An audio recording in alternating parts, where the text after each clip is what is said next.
ज्ञानी भक्त तपाईँ हेर्नुहोस्, छ पनि छैन, छैन पनि छैन, आनन्दले बस्नु भएको छ। केही त भन्नुहोस्।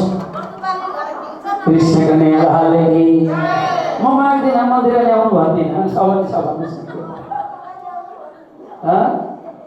घिउ छ कि छैन? कृष्णको नेहाले घिउ खाएको छ नि सबैले, होइन? अहिलेसम्म घिउ नखाएको कोही हुनुहुन्छ यहाँ? सबैले घिउ खाएको छ। हेर्नुहोस्, टन्न तपाईँले घिउ खानु हो, मजाले तताएर त्यो घिउ थालमा चुइँ गर्ने गरी तपाईँले खानुभयो। अब तपाईँलाई कसैले सोध्यो आएर, दिदी घिउ खानु हो त खाएँ। अब घिउको स्वाद कस्तो छ भनिदिनुहोस् न दिदी भन्नु के भन्नु? कृष्णको नेहाले घिउको स्वाद कस्तो छ भनेर सोध्यो भने के भन्ने त्यसको स्वाद? घिउको स्वाद हुन्छ? घिउ खाँदा आनन्द आएको हो नि, तर शब्दले घिउको स्वाद कस्तो भन्न सकिन्छ? सकिँदैन। चिनीसँग खानु पनि गुलियो भयो भन्नु होला, सब्जीसँग खानु हो नुनिलो भन्नु होला। नुनिलो स्वाद त नुनको हो, गुलियो त स्वाद चिनीको हो, तर घिउको स्वाद चाहिँ के भन्नुहोस् त? घिउको कुनै स्वाद छ? तर आनन्द त आयो नि। त्यस्तै यो आनन्दको परिभाषा पनि त्यस्तै हो, जुन कुरोलाई आत्माले अनुभव गर्न सक्छ, शब्दले भन्न सक्दैन, शब्दद्वारा वर्णन गर्न सकिँदैन, त्यो नै हो आनन्द। हामी सबै आनन्दको अंश हौँ सुन्दर साथी। आनन्द आनन्द स्वरूपको हुनुहुन्छ श्यामाजी महारानी हुनुहुन्छ। त्यो आनन्दको संसार, आनन्द हामीभित्र छ। त्यसकारणले मान्छे आनन्द यहाँभित्र छ, बाहिर कहीँ छैन। यहीँ छ आनन्द। कृष्णको नेहाले यी भित्र छ आनन्द, बाहिर छैन। तर त्यो आनन्दलाई प्रकट गर्ने कसरी, आनन्दको अनुभूति गर्ने कसरी? त्यो आनन्द भनेको अरू केही होइन, त्यो आनन्द भनेको स्वयं श्यामा हो, आनन्द भनेको स्वयं राधा हो। जसलाई ब्रजको स्वरूपमा आनन्द भनेर श्यामा भन्यो, जो आनन्द स्वरूप सद्गुरु देवचन्द्र निजानन्द भनिन्छ, निजको आनन्द, स्वयं आत्माको आनन्द। आत्माको आनन्दमा पुग्नु त्यसैलाई निजानन्द भनिएको छ। निजको आनन्द, निज भनेको स्वयं आत्मा, आत्माको आनन्द। इस प्रकारले परमात्माको स्वरूपको विषयमा यहाँ वर्णन गर्नुभयो। भन्नुहुन्छ सच्चिदानन्द रूपाय, सच्चिदानन्द रूपाय, सत्य चित अनि आनन्द परमात्माको स्वरूप छ। वेदव्यासले भन्नुभयो परमात्माको स्वरूप त सच्चिदानन्द छ। अब परमात्माले गर्नु चाहिँ के हुन्छ? परमात्माको कार्य चाहिँ के होला? कृष्णको नेहालेको जयजी भन्नुपर्छ है। हजुरले प्राणनाथ प्यारेको अझै जोडी आए, सद्गुरु महाराजको। तो परमात्माले के गर्नुहुन्छ त भन्दा विश्वोत्पत्ति आदि हेतुवे, विश्व उत्पत्ति आदिको हेतु हुनुहुन्छ, कारण हुनुहुन्छ। स्वयं आफैले सृष्टि गर्नुहुन्छ अनि आफैमा लीन गर्नुहुन्छ। बनाउने पनि आफै हो, मेटाउने पनि आफै हो परमात्मा। निमित्त कारण पनि आफै हुनुहुन्छ, उपादान कारण पनि आफै हुनुहुन्छ परमात्मा स्वयं। त्यो ब्रह्मको स्वरूपमा परिवर्तन छैन, तर यसका करोडौं करोडौं संख्यानाम रजसम अस्ति भनेको छ नि। जसरी बिहान सूर्यको किरण घरको भित्र पस्दाखेरि त्यो सूर्यको किरणमा अनेकौं अनेकौं त्रस रेणुहरू देखि जस्तै त्यो ब्रह्मको एक पलकमा हजारौं हजारौं सृष्टि हुन्छ, हजारौं हजारौं सृष्टि त्यो ब्रह्ममा लीन हुन्छ। प्राणनाथजी भन्नुहुन्छ नैनकी पाउ पल में इशारत कई कोट ब्रह्माण्ड उपजत खबर। करोडौं करोडौं ब्रह्माण्ड सृष्टि हुन्छ अनि त्यो करोडौं करोडौं ब्रह्माण्ड त्यो ब्रह्ममा गएर लीन हुन्छ। विश्व उत्पत्ति आदिको हेतु भनेको कारण हुनुहुन्छ को? स्वयं ब्रह्म हुनुहुन्छ, पूर्ण ब्रह्म हुनुहुन्छ। विश्व उत्पत्ति आदि हेतु तापत्रय विनाशाय श्री कृष्णाय भूयो नमः। तिनी तापलाई विनाश गर्ने वाला अध्यात्म अधिदैव अधिभूत यो तिनी ताप हुन्छ। अनेक प्रकारको तापहरू छ। मान्छे आज संसारमा सुखी कोही पनि छैन। हेर्नुस्, सबै दुखी छन्। कृष्णका नेहाले कोही तन दुखी, कोही मन दुखी, धन बिना रहत उदास, थोड़े थोड़े सब दुखी सुखी श्याम का दास। आज मान्छेलाई कसैलाई गएर सोध्नु तपाईलाई आराम छ सन्चै छ भन्दा बाबु सच्चो छैन मलाई रोग लागेको छ डायबिटिज छ सुगर छ प्रेसर छ छोरोले हेरेन बुहारीले किचकिच गरी के हो सबैको आफ्नो कहानी छ नि कृष्ण कन्हैया लालको धन नहुनेलाई धन छैन भन्ने दुःख छ धन धेरै हुनेलाई कहाँ राखौँ भन्ने दुःख छ सन्तान नहुनेलाई छोराछोरी भएनन् भन्ने दुःख छ संसारमा सुखी कोही पनि छैन कृष्ण कन्हैया लालको प्रश्न आउँछ श्रीमद् भागवतमा सुखी को छ भन्ने विषय सुखी कोही छैन यो संसारमा सबै दुःख छ संसारको चाहना कसको पूरा भयो र मनको इच्छा पूरा भई कुन चाहिँ पुग्यो र सपनाको जगतले यो भक्तिपट्टि लगाउन यो संसारको सपनाको ब्रह्माण्ड हो यहाँ कसैको इच्छा पूरा हुनेवाला छैन सबै दुखी नै दुखी छन् कृष्ण कन्हैया लालको सुखी कोही छैन धन बिना रहो त दास थोड़े थोड़े सब दुखी सुखी श्याम का दास सबै दुखी नै दुखी छन् सुखी को छ त भन्दाखेरि सुखी हुई छ जो परमात्माको भक्त छ जसको पासमा परमात्माको नाम रूपी धन छ त्यो नै सबैभन्दा दुनियाँको सुखी कृष्ण कन्हैया लालको पायो जी मैंने श्याम रतन धन पायो पायो जी मैंने श्याम रतन धन पायो पायो जी मैंने श्याम रतन धन पायो पायो जी मैंने श्याम रतन धन पायो पायो जी मैंने श्याम रतन धन पायो पायो जी मैंने श्याम रतन धन पायो जी मैंने श्याम रतन धन पायो पायो जी मैंने श्याम रतन धन पायो पायो जी मैंने नाम रतन धन पायो कृष्ण कन्हैया लालको संसारमा सुखी यही छ जसको पासमा परमात्माको नाम रूपी धन छ मीराले भन्नुभयो मेरो तो गिरधर गोपाल दोस्रो न कोही जिनके सीन मेरे मोर मुकुट मेरे पति सोई मसनो परमात्माको नाम रूपी धन छ खर्चेन खोटे चोर न लुटे दिन दिन बढ्दो सवायो कसैलाई दिनु पर्दैन कसैलाई बाँड्नु पर्दैन हेर्नुस् तपाईले गरेको भक्ति तपाईले गरेको जप तप माला पुण्य सेवा कसैलाई बाँड्नु पर्दैन कृष्ण कन्हैया लालको आज हजुरले आएर यो मन्दिरमा गर्नुभएको दान कसैलाई बाँड्नु पर्दैन तपाईको खातामा जम्मा भयो जसरी तपाईले कमाएको सम्पत्ति ब्याङ्कमा लगेर ब्यालेन्स गर्नुहुन्छ त्यस्तै परमात्माको नाम रूपी धन जति तपाई भक्ति गर्नुहुन्छ भजन गर्नुहुन्छ त्यो धन तपाईको खातामा जम्मा हुन्छ कृष्ण कन्हैया लालको त्यसकारणले भन्नुभयो थोड़े थोड़े सब दुखी सुखी श्याम का दास कोही तन दुखी कोही मन दुखी मनबाट पनि दुखी छन् मानसिक पीडाले दुखी छन् कोही मान्छेहरू सबै दुखी नै दुखी छन् सुखी श्याम का दास सुखी त त्यही छ जो परमात्माको दास जो परमात्माको भक्त छ जो परमात्माको नजिकमा रहन्छ त्यही व्यक्ति सुखी छ आज उसलाई धन सम्पत्ति चाहिँदैन उसलाई सम्पत्तिको नाममा एउटा भक्ति गर्ने हातमा माला भयो भने पुग्छ सुमिरन माला भए पुग्छ त्यही माला जम्छ त्यसको सम्पत्ति नै त्यही हो कृष्ण कन्हैया लालको तपाईले कमाउनु भएको सम्पत्ति छोरालाई छोरीलाई होइन बाँड्नु पर्छ छोरा छोरी छैन भने ज्वाइँले पनि लान्छन्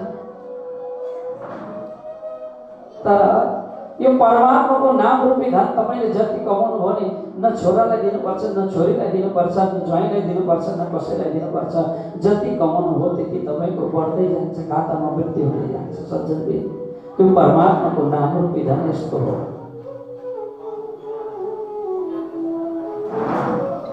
यहाँ वेदव्यास महाराज भन्नुहुन्छ श्रीमद् भागवतमा तापत्रय विनाशाय श्री कृष्णाय वयम् तिनै तापलाई अध्यात्म अधिदैव अद्भुत हजुरहरूलाई प्रश्नोत्तरी पनि हामी गर्छौँ है ध्यान दिनु है अलि भक्तहरूको जमघट हुन थालेपछि हजुरहरूलाई हामी प्रश्नोत्तरी पनि गर्छौँ प्रश्न सोध्छौँ बेलुकाको कार्यक्रममा प्रश्नोत्तरी पनि राख्छौँ जित्नेलाई हजुरहरूलाई पुरस्कार पनि दिने यहाँबाट कृष्ण कन्हैया लालको तापत्रय विनाशाय श्री कृष्णाय वयम् नमः तिनै तापलाई विनाश गर्नेवाला को हुनुहुन्छ? स्वयं श्री कृष्ण जी हुनुहुन्छ। यस्ता श्री कृष्णलाई वयम भनेको हामी सबै मिलेर नमः भनेको नमन गर्दछौँ, प्रणाम गर्दछौँ। कृष्ण कन्हैयालाल की। वेदव्यासले भन्नुभयो हामी सबै मिलेर कृष्णको चरणमा प्रणाम गर्दछौँ, नमन गर्दछौँ भनेर यहाँ वेदव्यासले भन्नुभयो। यं प्रभजन्तमनुपेतमपेतकृत्यं द्वैपायनो विरहकातराजुहाव पुत्रेति तन्मयतया तर्वो विनेदोष तं सर्गभूतहृदयं मुनिमानतोऽस्मि। दोस्रो श्लोकमा यहाँ भगवान सुखदेव जी को यो स्थिति गाइएको छ। यहाँनिर भन्नुहुन्छ यम प्रवजन्तमनुपेतमपेतकृत्यं द्वैपायनो विरहकातराजुहाव। द्वैपायन भगवान वेदव्यास जी के गर्नुहुन्छ पुत्र को शोकमा परेर 12 वर्षमा जन्मेको सुखदेव जी महाराज के गर्नुहुन्छ जन्मिने बित्तिकै जंगल तर्फ लाग्नुहुन्छ अनि पछाडी छोराको पछाडी वेदव्यास जी रुँदै रुँदै हाय पुत्र एकछिन तरुको पुत्र एकछिन बसन पुत्र तिमीलाई हेर्न नि पाएको छैन हे पुत्र भन्दै त्यस्तो ज्ञानी ध्यानी पनि एउटा छोराको मोहमा परेर दौडिँदै हिँडे तर्वो विनेदोष। बोट वृक्षहरूले पनि के भने अरे वेदव्यास जी के हो यो अचम्म भने वृक्षहरूले पनि वेदव्यासजीलाई भन्न थाले यस्तो ज्ञानी महापुरुष भएर पनि पुत्रको लागि आए पुत्र भन्दै दौडिने को कसको छोरो को कसको पुत्र को कसको पिताजी कति जन्म लाखौं लाख जन्म कतिचोटि जन्म्यो कतिचोटि मर्यो कतिचोटि बढ्यो कतिचोटि आमा भयो होला कतिचोटि पिता भयो होला हिसाब किताब छ। 84 लाख योनिमा कतिचोटि जन्म्यो कतिचोटि मर्यो कतिचोटि के भयो कुनै हिसाब किताब छैन। को कसको पुत्र हे वेदव्यास जी। बोट वृक्षहरूले पनि वेदव्यासजीलाई गाली गर्न थाले। पुत्रेति तन्मयतया तर्वो विनेदुस्तं सर्गभूतहृदयं मुनिमानतोऽस्मि। यस्ता परमहंस सुखदेव जी महाराजलाई पनि नमन छ प्रणाम छ भनेर वेदव्यासजीले यहाँ सुरुवातमा नमन गर्नुहुन्छ। यहाँ भन्नुहुन्छ नैमिषे सुतमासीनम्। यहाँ नैमिषारण्य आदि गरेको विशाल तीर्थ छ। कुनै पनि पुराणको कुनै पनि भागवतको सुरुवात यहीँबाट हुन्छ नैमिषारण्य। त्यहाँ सुतजी महाराज बस्नु भएको छ। 88,000 ऋषिहरू छन्। बोट ठुलो वटको वृक्षको मुनि बसिरहनु भएको छ। हजारौं सालसम्म चल्ने त्यो विशाल सत्रयज्ञमा त्यहाँ ऋषिहरू बस्नु भएको छ। त्यो बीचमा त्यहाँनिर के गर्नुहुन्छ सौनकजी आउनुहुन्छ अनि सौनकजी भन्नुहुन्छ यहाँ अज्ञान ध्वंत विध्वंस कोटि सूर्य समप्रभा सुताख्या हि कथा सारम मम कर्ण रसायनम। कृष्ण कन्हैयालाल को जति छ त्यतिले चाहिँ भनौँ है त जाए प्राणनाथ प्यारेको। अज्ञान ध्वंत विध्वंस कोटि सूर्य समप्रभा। हजुर यस्तो ज्ञानी हुनुहुन्छ परम ज्ञानी हुनुहुन्छ कि हे महाराज अज्ञान ध्वंत विध्वंस अज्ञानलाई विध्वंस गर्नेवाला हजुरको त्यस्तो ज्ञान छ। गुरुको वन्दना गर्दै हुनुहुन्छ। यहाँ भन्नुहुन्छ सूर्य कोटि समप्रभा। तपाईको ज्ञान यस्तो छ कि करोडौं करोडौं सूर्यको समान तपाईँ ज्ञानी हुनुहुन्छ। जसो एउटै सूर्यले कति प्रकाश छ त्यस्तै तपाईँ सूर्यको प्रकाश जस्तै हजुरको ज्ञानको विशालता त्यति छ कि हजुर यति ज्ञानी हुनुहुन्छ। हे गुरुदेव सुताख्यायी कथा सारम मम कर्ण रसायनम। हे सुखजी महाराज हाम्रो कानलाई रसायन हुने खालको त्यो कानलाई आनन्द हुने खालको त्यस्तो खालको ज्ञान सुनाउनुहोस् हामीलाई हे गुरु महाराज भनेर यहाँ पुकार गर्नुहुन्छ। सौनक आदि ऋषिहरूले शंकर भन्नुहुन्छ। सुतजी महाराजको गुरुको वन्दना गर्नुभयो सुरुवातमा। गुरुको महिमा जगमा परम्पार सब सज्जन।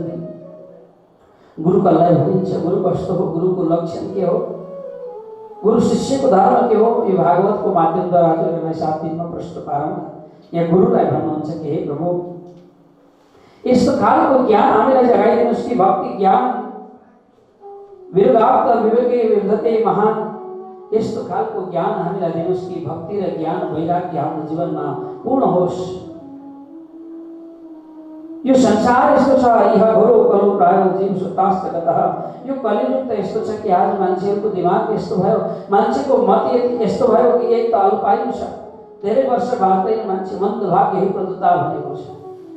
अल्प आयु लिएर आएको छ, त्यसमा पनि गर्न पनि साधनहरू टन्नै छन्। अनगिन्ती लाखौँ शास्त्रहरू छन्, कति पढ्ने, कति सुन्ने, कति गर्ने, अनगिन्ती शास्त्रहरू छन्, कति चिजलाई मनन गर्ने। यस्तो एउटा तपाईँले विधि बताइदिनुहोस्, यस्तो एउटा साधन बताइदिनुहोस् जुन साधनद्वारा हामीले त्यो परम परमात्मा, परम पितालाई जान्न सकौँ, परम परमात्मालाई हामीले जान्न सकौँ। हाम्रो आत्मा, हाम्रो मन बुद्धि त्यो परमात्माको चरणमा लागोस्, यस्तो खालको विधि शास्त्र के छ हामीले बताइदिनुहोस् भनेर यहाँ भन्नुहुन्छ। के भन्नुहुन्छ? कृष्ण प्राप्ति कर्म शाश्वत साधन तद्वदाधुना। त्यो परम ब्रह्म श्री कृष्णलाई प्राप्त गर्ने त्यो साधन के छ, त्यो साधनलाई हामीलाई बताइदिनुहोस् भनेपछि भन्नुहुन्छ। चिन्तामणि लोक सुखम सुरद्रम स्वर्ग सम्पदम प्रेक्षति गुरुपीतो वैकुण्ठे योगी दुर्लभम। के भन्नुहुन्छ भने चिन्तामणि आदिको पनि यहाँ स्वर्गमा चिन्तामणि जसको पासमा, चिन्तामणि भनेको लोहालाई पनि फलामलाई पनि सुन बनाउने ताकत त्यस्तो हुन्छ। सुरद्रम स्वर्ग सम्पद भनेको त्यो दुर्लभ स्वर्गलाई पनि प्राप्त गराउन सक्ने। प्रेक्षिति गुरुपीते प्रीतो वैकुण्ठे योगी दुर्लभम। योगी आदिहरूको लागि, बडा बडा तत्त्ववेत्ताहरूको लागि पनि त्यो दुर्लभ, त्यो परमात्माको धामलाई प्रदान गर्न सक्ने शक्ति गुरुमा छ। हे गुरुदेव, हामीलाई त्यो बाटो देखाइदिनुहोस् भनेको गुरुको यहाँनिर के गर्नुहुन्छ? प्रार्थना गर्नुहुन्छ। कृष्ण कन्हैया लाल की। श्रुतुवाच प्रीति सौनको चित्ते तेहत्यो इच्छ विचारे छ। या भन्नुहुन्छ कि हे सर्वकाली ऋषि हो, हजुरहरूको प्रश्न अत्यन्त गम्भीर छ, अब सुन्नुहोस् भनेर सुश्री महाराज और सोनकादिक ऋषिहरू 88,000 ऋषिहरूलाई के गर्नुहुन्छ? नैमी सारण्य गरेको तीर्थमा अब यहाँनिर सुनाउनुहुन्छ। काल व्याल मुख व्यास त्रास निर्णास हेतवे श्रीमद् भागवतम शास्त्रम कलो कीरेण भासितम। काल व्याल मुख व्यास त्रास निर्णास हेतवे। कृष्ण कन्हैया लाल को। आज कालरूपी सर्पको मुखमा सबै मान्छेहरू होमिँदैछन्, सबै मर्दैछन्। हेर्नुहोस् कतिलाई लग्यो कोरोनाले, सबै गइरहेका छन्, सबै मरिरहेका छन्, कालरूपी सर्पको मुखमा गएर परिरहेका छन्। त्यो कालले आम गरेर बसेको छ, कतिखेर त्यो त्यसलाई झम्टेर लैजाउँ भनेर। हेर्नुहोस् हाम्रो माथि काल नाचिरहेको छ, त्यो काललाई देखिरहेका छैनौँ। परमात्माले चिठी पठाइसक्नु हो प्यारे सज्जनबिन। कपाल पुल्यो, दाँत झऱ्यो, गाला चाउरी पर्यो, अब भक्ति गर्नुहोस् है भनेर परमात्माले सङ्केत गरिराख्नु भएको छ। कालरूपी सर्पको मुखमा हामीहरू होमिँदैछौँ, जाँदैछौँ। यहाँ भन्नुहुन्छ काल गाल मुख ग्रास त्रास निर्णास हेतवे श्रीमद् भागवतम शास्त्रम करो कीरेण भासितम। यस्तो एउटा साधन छ जो श्रीमद् भागवत महापुराण छ, कलो कीरेण भासितम। कलियुगका प्राणीहरूलाई उद्धार गर्नको लागि, कलियुगका ती जीवहरूको उद्धारको लागि यस्तो एउटा शास्त्र, यस्तो एउटा विधि चाहिँ यहाँनिर के भएको छ त भन्दाखेरि श्रीमद् भागवतमा यहाँनिर आएको छ। अब यो भागवतको महत्त्व के छ भनेर यहाँनिर सौनकादि ऋषिहरूले सुतजी महाराजलाई सोध्नुहुन्छ कि यसको महत्त्व के छ भनेपछि सुतजी महाराज भन्नुहुन्छ जन्मान्तरे भवेत् पुण्यं तथा भागवतं लभेत परीक्षिते कथामृतं शुभायं संस्थिते सुखा। यी 7 दिनमा मर्ने श्राप लागेको छ परीक्षितलाई। त्यो 7 दिनमा मर्ने श्राप लागिसके पछाडि परीक्षितलाई बचाउनको लागि के गरे? स्वर्गका देवी देवताहरू त्यो अमृतको कलश लिएर यहाँ आएर भन्न लागे सुखदेवजी महाराज, यो 7 दिनमा मर्नेवाला परीक्षितलाई तपाईं अमृत पान गराएर यसलाई अझ अमृत प्रदान गरिदिनुहोस् अनि त्यो कथामृत हामीलाई सुनाउनुहोस्, त्यो भागवतको कथा हामीलाई दिनुहोस् भने। कृष्ण कन्हैया लालको। सुखदेवजी महाराजलाई यहाँ भन्न लाग्यो। तब सुखदेवजी महाराजले ती स्वर्गका देवताहरूलाई के भन्न लाग्नु हो? अरे ठगिया हो, अरे छलिया हो, राम्रो मनले कथा सुन्न आउँथ्यो भने तिम्रो सबैलाई म कथा सुनाउँथे। आज तिम्रो त व्यापार गर्न आएछौ, कहाँ कथामृत, कहाँ सुधामृत, कहाँ परमात्मा को कथा, कहाँ स्वर्ग को अमृत। त्यो स्वर्ग को अमृत पनि त्यो भागवत को अगाडि तुच्छ छ। भक्तहरूले के भन्छन्, जहाँ परमात्मा को गुणानुवाद छैन नि, जहाँ परमात्मा को गान कीर्तन छैन, जुन ठाउँमा परमात्मा को नाम उच्चारण हुँदैन, त्यो स्वर्गै भए पनि मलाई चाहिँदैन भन्छन्। मलाई वैकुण्ठै भए पनि चाहिँदैन, मलाई परमधाम भए पनि त्यो चाहिँदैन। जहाँ परमात्मा को भक्ति हुँदैन, जहाँ परमात्मा को नाम उच्चारण हुँदैन, मलाई त्यो ठाउँ चाहिँदैन, मलाई त्यो ठाउँमा बस्नु छैन। व्यासजी महाराजले भन्नुभयो, स्वर्गका देवी देवतालाई सुखदेवले भन्नुहुन्छ कि हे ठगिया हो, आज तिम्रो साँचो मनले कथा सुन्न आएको भए म तिमीहरूलाई कथा पनि पाठ गराउँथे, तर आज तिम्रो त सौदा गर्न आएका रहेछ, व्यापार गर्न आएका रहेछ। कथाको बदलामा तिम्रो स्वर्गको अमृत लिएर आएका छौ। त्यसकारणले यो स्वर्गको अमृत भन्दा पनि महत्त्वपूर्ण यो कथा छ। त्यसकारणले म तिमीहरूलाई यो कथा पाठ गर्दिनँ, म परीक्षितलाई यो कथा दिन्छु भनेर यस प्रकारले सुनजी महाराजले भन्नुहुन्छ। क्वासुदारक कथा लौकिको क्वाच मणिर्मान ब्रह्मचार्य विचार्य देवान जहासहा। देवताहरूको बीचमा हाँस्दै सुखदेवजी महाराजले खिल्ली गर्नुभयो, ती देवताहरूको मजाक भयो त्यहाँनिर। तब भन्नुहुन्छ क्वासुदारक कथा लौकिक कहाँ क्वाच मणिर्मान, कहाँ काँचको टुक्रा, कहाँ सुन, कहाँ फलाम, कहाँ सुन। त्यो स्वर्गको अमृत त्यो काँचको टुक्रा समान छ। यो परमात्माको नाम रूपी कथा पनि जुन छ यो अत्यन्त दुर्लभ कुरो छ। सुरनामपि दुर्लभ। यो स्वर्गका देवता आदिलाई पनि के गर्नु त भन्दाखेरि दुर्लभ यस्तो प्रकारको छ के त भन्दाखेरि यो कथा छ कृष्ण कन्हैया लाल की, सद्गुरु महाराज की। अब यस प्रकारले यो स्वर्गको अमृतको विषयमा यहाँनिर बातचित हुन्छ। अब सौनकादि ऋषिहरूले के भन्नुहुन्छ त भन्दाखेरि यहाँ प्रश्न गर्नुहुन्छ कि लौकिक झन्झटबाट मुक्त हुनको लागि सनकादिहरूको नारदजीसँग कसरी भेट भयो, कहाँ भेट भयो, कसरी भेट भयो, यो कथा कहाँबाट सुरु भयो, कसरी सुनाउनु भयो, कुन ठाउँमा सुरु भयो भन्ने प्रसङ्ग आदि छ। भक्तजनहरू आजलाई म प्रसङ्ग यही राख्छु, योभन्दा अगाडि बढ्नु हुँदैन। किनभने हजुरहरूको आँखा मैले हेरिसकेँ, हजुरहरूलाई झुक्कु झुक्कु निन्द्रा आएको छ, मुस्किल छ। हेर्नुहोस् गोडा पसारेर बस्नु भएको छ। कथामा यति आनन्द त पहिलोचोटि देखेँ मैले। कृष्ण कन्हैया लालको हेर्नुहोस् कथामा बस्दाखेरि कति आनन्द। भक्तजनहरू पनि कमी हुनुहुन्छ, घरै बसेर सुन्ने। अहिले त जमाना पनि अपडेट आयो, हेर्नुहोस् घरै बसेर। अहिले मान्छेलाई कहाँ कथा मनपर्छ र भक्तजनहरू, अहिले सत्सङ्ग कहाँ मनपर्छ र मान्छेलाई। घरमा टिकट हेरेर बसिया हुन्छ।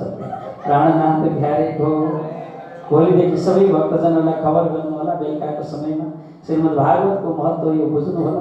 सत्सङ्ग सुधामृतलाई पान गर्नको लागि सबै भक्तजनहरू समयमा उपस्थित भएर आउनु होला। यिनै वचनको साथमा अहिलेको लागि यो बेलुकाको भागवतको महात्म्य म यहीँ विश्राम गर्दछु। अब हामी एक दुईवटा भजन गाएर हामी कार्यक्रमबाट विश्राम लिन्छौँ। कृष्ण कन्हैया लालको, सद्गुरु महाराजको। दर्शन पाऊं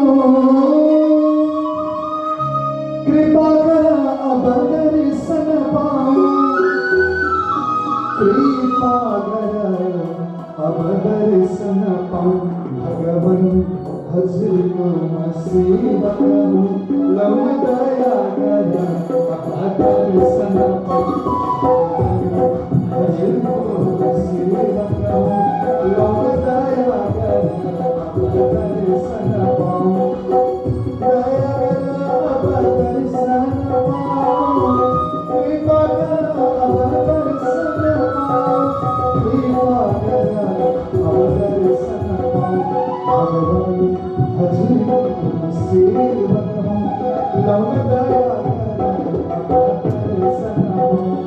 भगवान हजूर सेवक हूँ, लम दया कर, अब दर्शन पाऊं।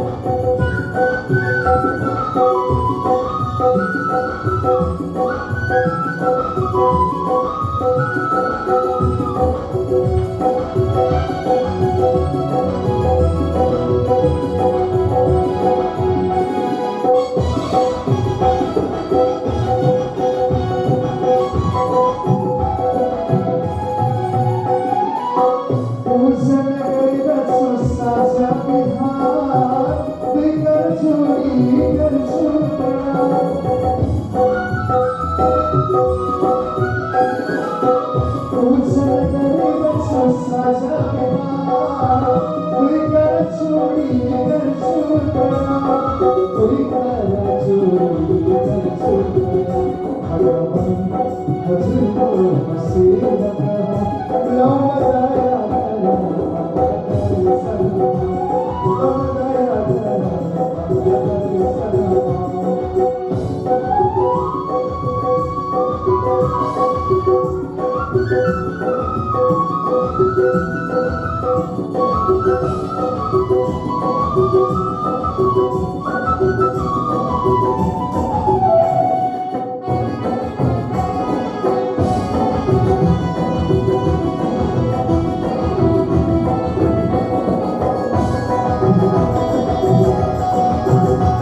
हरे बसर पावे कृष्ण गया